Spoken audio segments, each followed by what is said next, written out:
Okay? So, there being no questions, let me introduce to you the brave young guys who stood for what they believed in yesterday. Joey, can you please bring them here?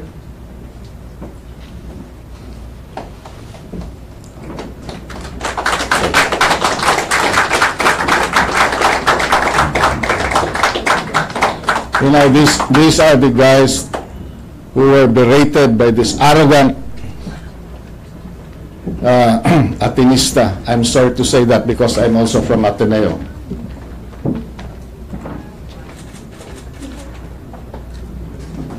Look at me. You know, I salute you because of your bravery, that you stood for what you believed in. There should be more of you. Congratulations for what you did. These are, most of them are students. And you can see, parang anak na ito ni Kwan o apo na ni Jim Paredes ito.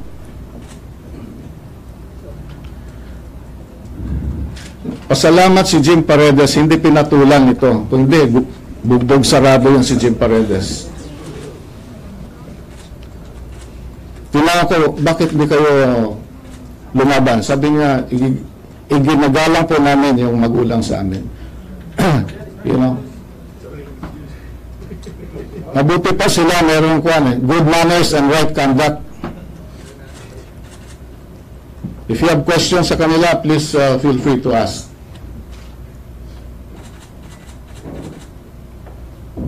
Wala? Now, Jim Paredes, look at me. Huwag mong patulan itong mga bata. Look for a person of your age. Siguro magkaedad tayo. Sinabi mo silang duwag, you try telling me I'm duwag.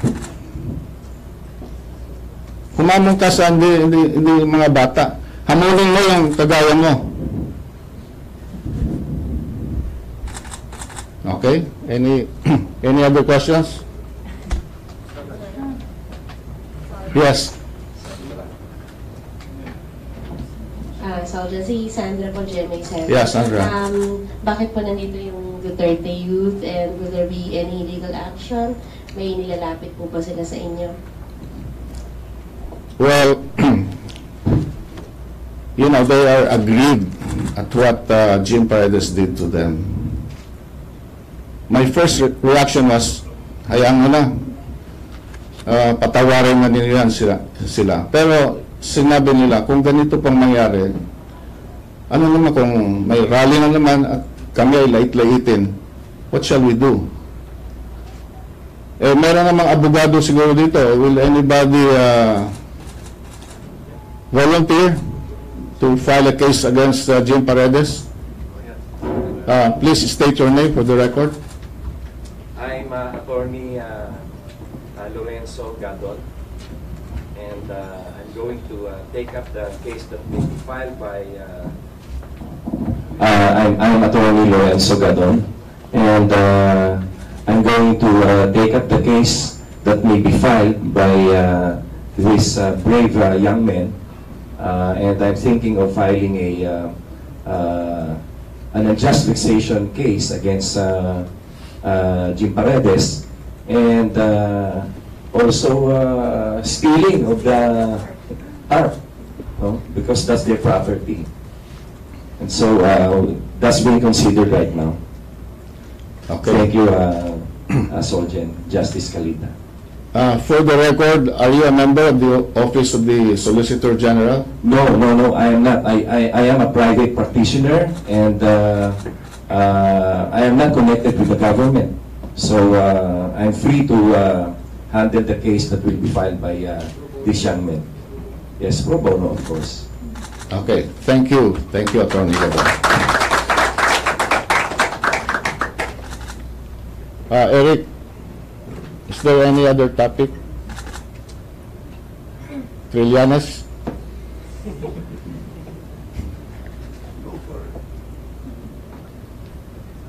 Sandra, siguro you start asking questions so I can respond. Okay. Sir Monokson sa TV. Sir, baka pwedeng may isa man lang na makapaghayag sa kanila Okay. nung mga nangyari doon yung Saturday.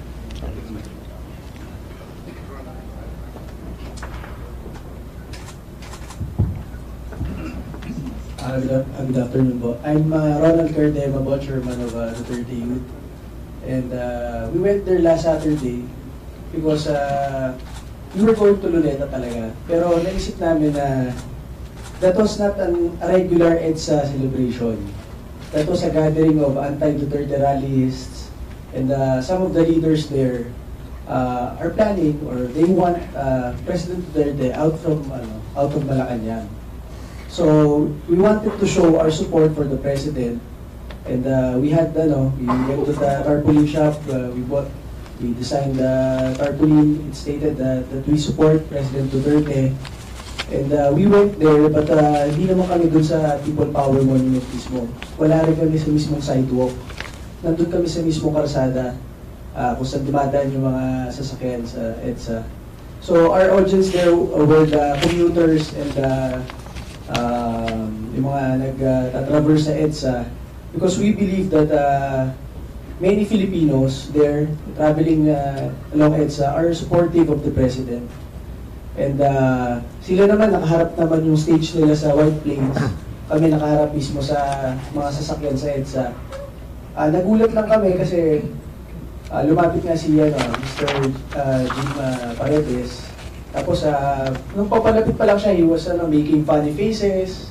Gano'n siya, naikot-ikot siya. Sabi niya, trolls kami, physical trolls, parang robots.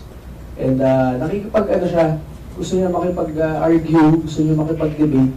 Kaya lang, hindi naman kasi kami talaga nagpunta doon to debate him o to debate anybody. Gusto lang talaga namin ipakita sa mga dumadaan sa EDSA that there's this pocket of support for the President along EDSA.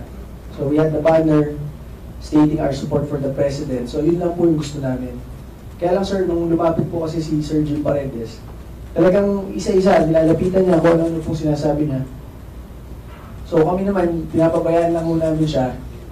Ang siguro naging problem lang po, kasi sikat siyang tao, at ginagawa niya yun, paulit-ulit sa harap ng ibang tao. So yung ibang kasama niya, parang naglapitan na rin.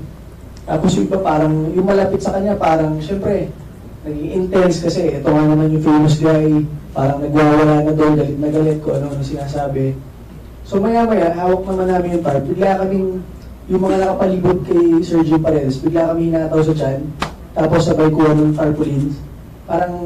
Sa punto pong ito, makakausap din natin live dito sa studio si Ginoong Jim Paredes. Good morning po sa inyo. Welcome sa Unang Hirit. Good morning. Welcome. Alright. Kakausap lang po namin kay Roland, no? Yes, I wanted sana nasabay kami, yun ang request ko, pero ayaw niya. Alright. Just for the record. Unahin ko na lang ho, Okay. mag-apologize. Dahil may mga na-trauma, na kasamahan siya, at Alam mali mo, ang yun ang ginawa. request. Hindi nila. totoo yun na umalis yung dalawa. Hanggang sa dulo, 7 sila eh. They were 7 from the beginning till the end.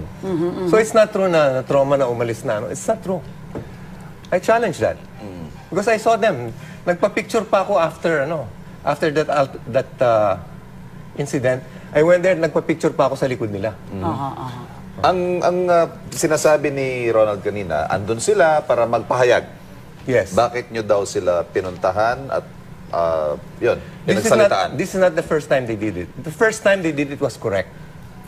Anti-Marcos burial, dun sila sa may kampo, malayo. Hindi nakaka-provoke, hindi nakakano. Ngayon, they were right in front of People Power Monument. It's true, they were facing the other side, we were facing this side. But I think, I think they went there para mag-provoke. Nandun sila para manginis. Alright, pinagbasehan niya rin daw ho yung tweet nyo Oh. na open naman, free for... All colors. Yes. Oo. Yes. Like a party, pwede lahat pumunta. Pero kung mambabastos ka sa party, hindi naman tiyata tama yun. Gaya nga nung sabi nung security sa kanila, alam mo, nakikiusap kami, sana umalis na lang kayo. Parang iniihiyan nyo yung pagkain namin dito. May I ask, anong part doon yung disrespectful? I had pro-Duterte friends who were there. Oh. Yes. What part of that did you find disrespectful? O Yung provoking. their mere presence, the Kasi hindi naman tarpaulins. sila nagchat-chat ng any daw na ano, nakahawak lang daw yung tarpaulin. EDSA is sacred to a lot of people. Andyan yung mga, who risk their lives. Maraming mga may relatives na namatay, maraming mga torture victims and everything. Even just your presence to be there, and this guy is not just a regular guy, He's very close to Bongbong. Look at I'll show you the picture. I sent it there. Oh. Ayan, see? So, hindi siya disinterested party, hindi siya yung, we're here to enjoy EDSA freedom. Hindi. Hindi ganun yun. I think there was malice there. Siyempre may mali sila talaga ron. Bullying. You're being bashed on social media na ikaw daw ay nang bully ng mga Okay. bata, ng mga iba ang paniniwala sa iyo. Sa social media, pag trinotroll ka, pwede mong i-delete o pwede mong i-block. Pag trinotroll ka in real life, makakatanggap ka ng sagot. Yun ang ginawa ko. Sumagot ako sa kanila. That is physical trolling, I think. Di ba? Okay. So you're saying yung tweet nyo po, open to all, open for all, Yes. but, Open to all. no? Pero, teka, mag-behave ka naman. In our rally, we took out all Duterte resign posters. Because we did not want to agitate anybody to go against the government. Ganun yun. So wala ho talagang Duterte Now, resign banners doon? Do you think I would be wise to go to a pro-Marcos rally? Even if I had the right to do it? Definitely not. Pero doon po Exactly. doon po sa rally na yun sa People Power Monument, walang Duterte resign. Pinalis namin. Inalis. Hindi ako organizer pero alam ko inalis nila. But again, the question yung siguro ang sinasabi nila, wala kaming ginagawang provocative, wala kaming sinisigaw, walang nakasulat sa mga banners namin. Ba't I nilapitan? think doon Parang ho yung malaking disagreement Bakit kailangan nyo silang paalisin or pagsalitaan kung wala naman silang ginagawa, but except the fact that they're there. Yes. And when with the sign na what do you call this? Alam mo naman sa rally, may init ang ulo, di ba? Bakit ka pa pupunta ron na mang-iinis ka? I mean, honestly. nakalipas Was it yung the wise thing to do? Jim, yung exchange of conversation nyo Yes. about EJK, extrajudicial Yes, killings. yes. Ito ngayon sa social media, naglabas si Vivian Velez na Yes. ba't ka raw magsasalita about EJK, yung, correct mo yung record, yung mother mo raw involved sa Light a Fire movement. Totoo ba yun? Totoo yun. Na But Light a marami Fire daw na movement- biktima ng bomba o something. Walang parang namatay ni Marcos. doon. Walang namatay doon. Naputulan ng paa si Nonoy. Yes. Oh. My mother is not here to defend herself. Okay. No. All the people who are involved in that one are not here to defend themselves. So I think to give me like a minute or even to answer this, it's a very complicated thing. Okay. This is a historical event that only history will judge whether Kung it tama, was, okay. it was correct or not. I can say a lot of things about Vivian Velez too. But I will not do that. Yeah. Isang punto na lang po, ang tanong din ho ng ilan, bakit kailangang isubok kung ano yung political na paniniwala mo sa mga taong iba talaga ang political na paniniwala? They had the right to be there, correct? Yes. Correct?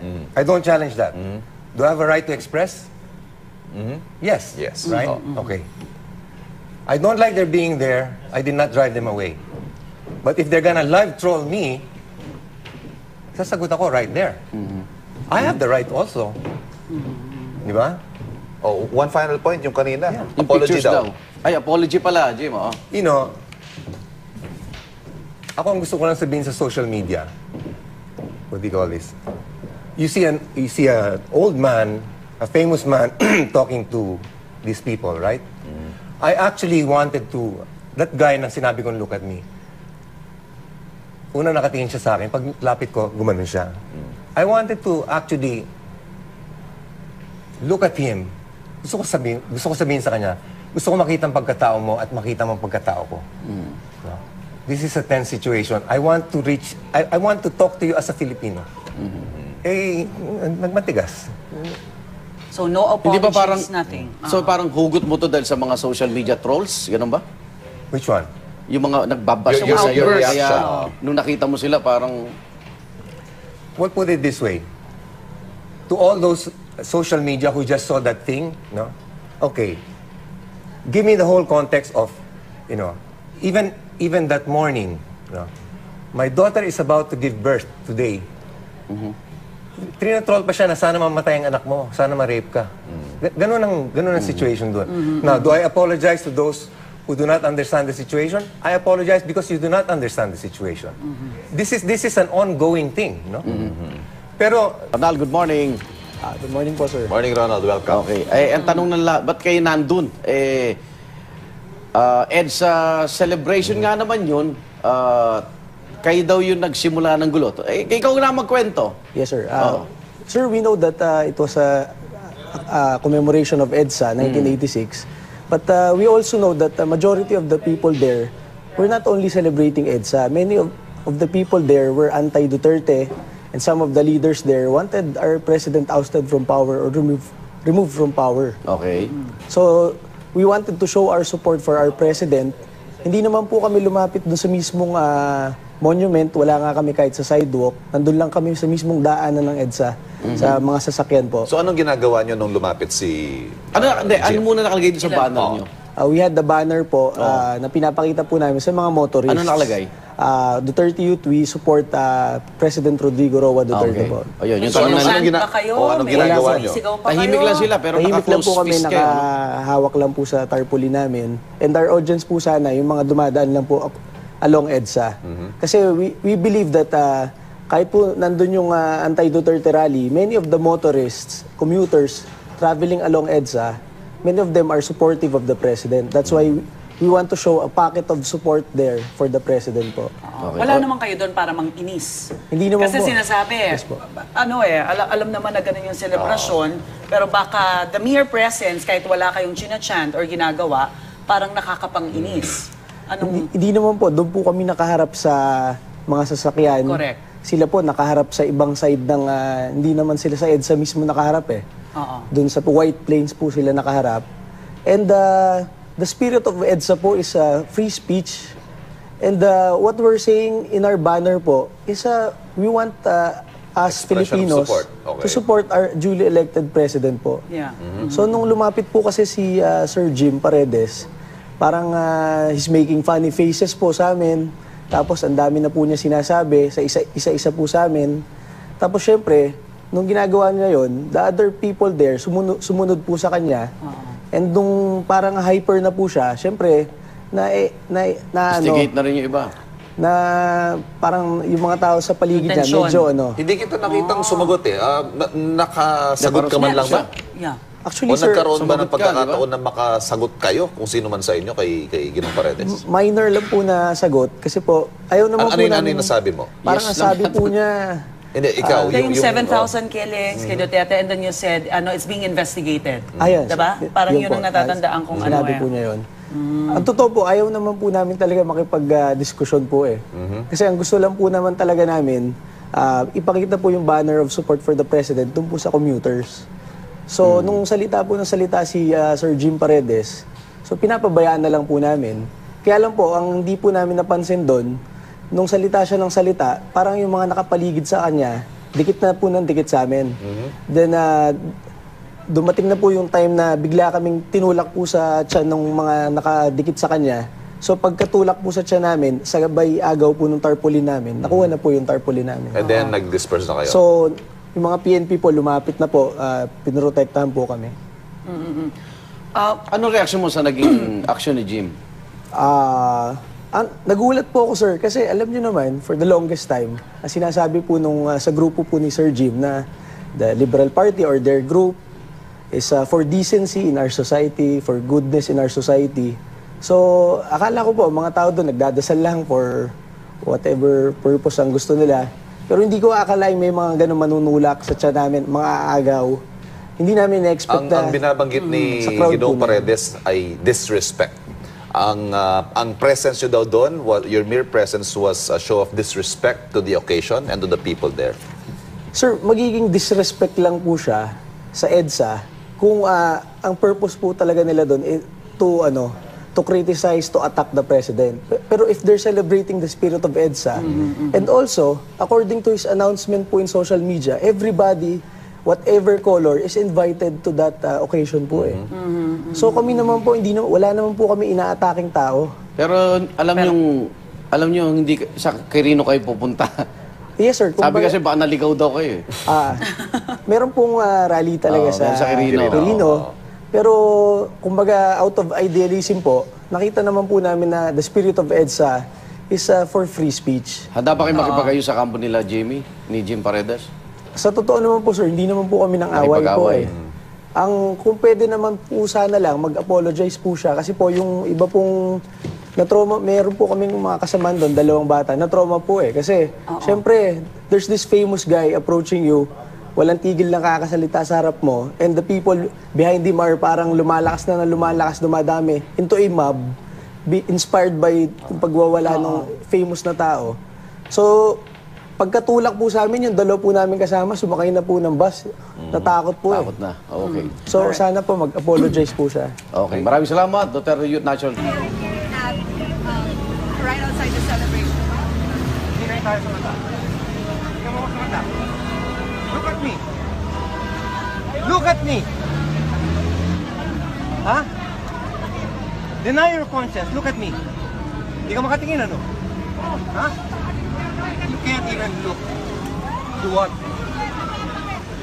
Look at me. Look at me. Now tell me. Tell me. Gusto mo ba si Duterte? No, of course. He's not responsible for 7,000 deaths? Still being investigated. Okay, great. Lie to yourself. Lie to yourself. You're an intelligent guy. But you know what? Hindi mo matanggap na talagang deluded ka. Are you a Filipino citizen, sir? Yes! Why are there issues that you're already living in this country? Because you're inventing it. Your trolls are inventing it. I have 2 citizenships. Filipino and senior.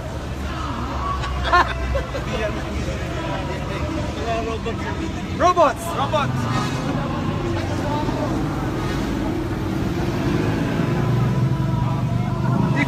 Before Duterte, were you against killing?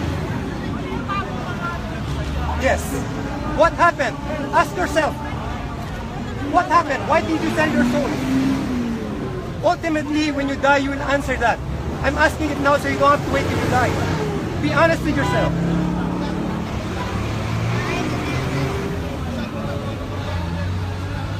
But, what is truth? Invento ng troll? Naniniwala kayo?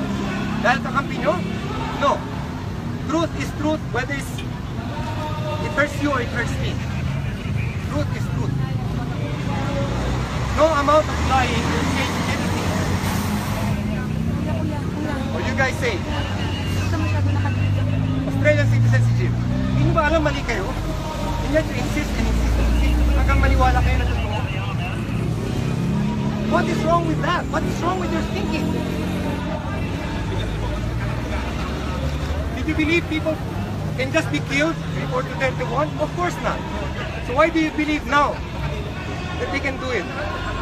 He even said so, he even told the citizens, patayin niyo yung mga adik. Sabi niya sa pulis, kung walang baril, mag-iwan kayo ng baril. Hindi nyo hindi tinig yun? Total denial ba kayo? Ha? Evil is the total denial of truth. That's what it is. Wake up! Pilipino tayo.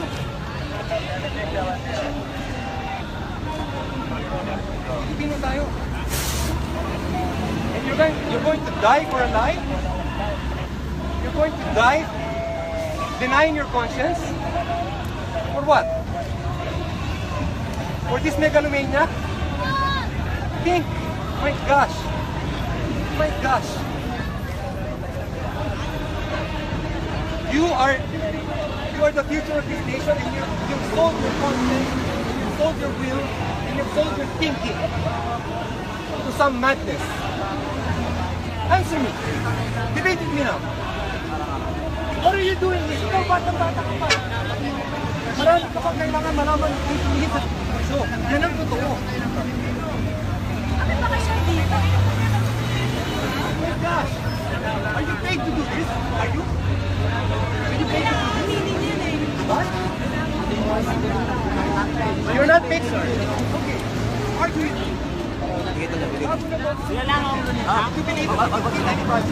Starting to get a little bit tense here because of 7 years old, 17 years old pinatay. They did crimes. 9 years old, 11 years old, 70 of them were killed because there is no due process. What is the due process? A policeman just thinking na adik sila papatayin. But it's not their... You know what? Don't fool yourself. The president said so we can kill other people. But what? Huh? Yes. What you heard? Yes. No. He told the citizens, kill the people, kill the addicts in your neighborhood. He told the police, kung walang baril, mag-iwan kayo ng baril. I will protect you no matter what. Okay nga yun eh, kasi one of our barangay is very safe right now. You know? It's because nga gamitin yung utak nyo. Alam natin lahat ang patayan dito.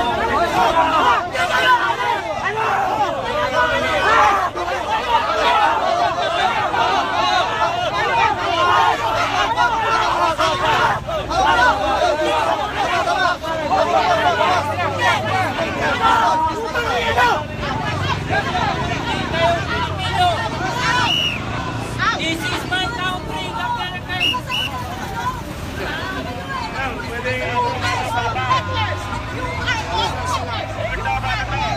Boss, na-video nyo kami muna. Bakit hindi kayo magtanong eh? Bakit nandito kayo? Wala kayong bilang dito. Ano po nga yung banner namin? Wala kayong bilang dito nang babastos kayo. Uwe! Uwe!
So what we've just witnessed basically is a clash between a few members of the group called Duterte Youth. They call themselves members of Duterte Youth, and several incensed members of those organizers of the rally of the People Power Anniversary.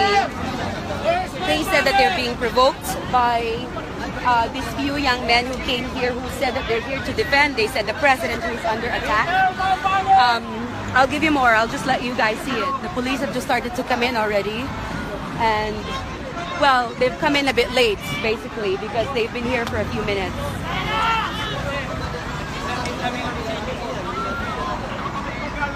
Opo, galang din kami. Nasaan yung banner namin? Alis kami. Para kaming kumakain, inihian yung pagkain namin eh. Huwag naman ganon.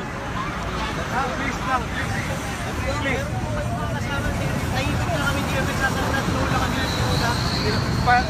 Kanina pa naman pare, logic na lang ang gamitin. Hindi kami kumagalaw. Ano tayong utang ng Pilipino po? Nasaan ang banner namin? Mali yung ano.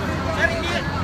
Ang banner namin nasaan? Hanapin mo na lang. Huwag kayong mamumura sa akin. Kami wala kami namumura. So, despite that, those members of this group, Duterte Youth, say they don't want to leave. It's also their right to be here. We're now here. The police have set up a cordon basically to try to separate those celebrating the People Power Revolution and members of Duterte.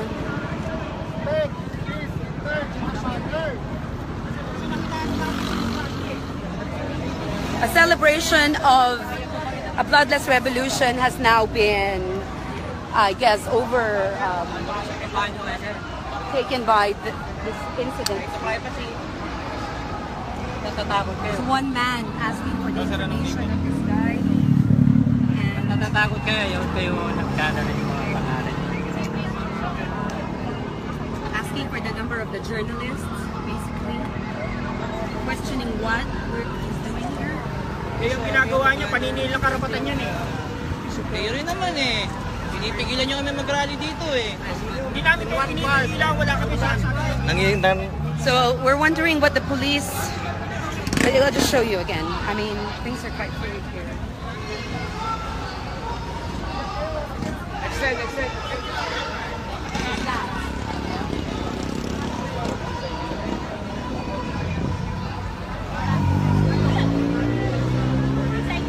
Right, sideways. Okay, sideways. Here you go.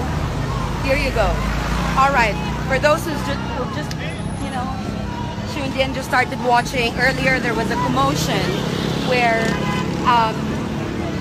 members of the group called Duterte Youth just basically set up a little banner outside and started to raise their fists. They were confronted by those organizing the rally, asking what they were doing here when they're supposed to be in Luneta. They said they're here to defend the president.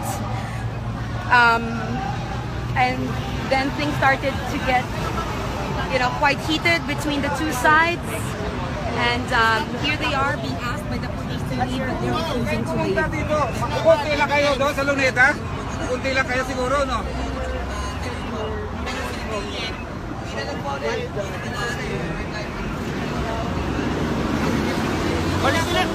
Hindi pagpigil ang balak nyo, ba't nandito kayo? Bakit nandito kayo kung hindi pagpigil ang balak nyo? Pwede naman kayo mag-rally doon sa Luneta eh. Ba't nandito kayo? Let's return our banner. Respeto ha. Respeto yung panon namin dito. Okay sa Luneta.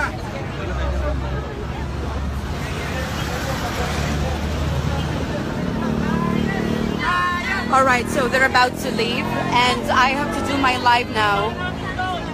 We'll give you more later, so give you a sense of how it's like here and there. That's the barricade the police set up.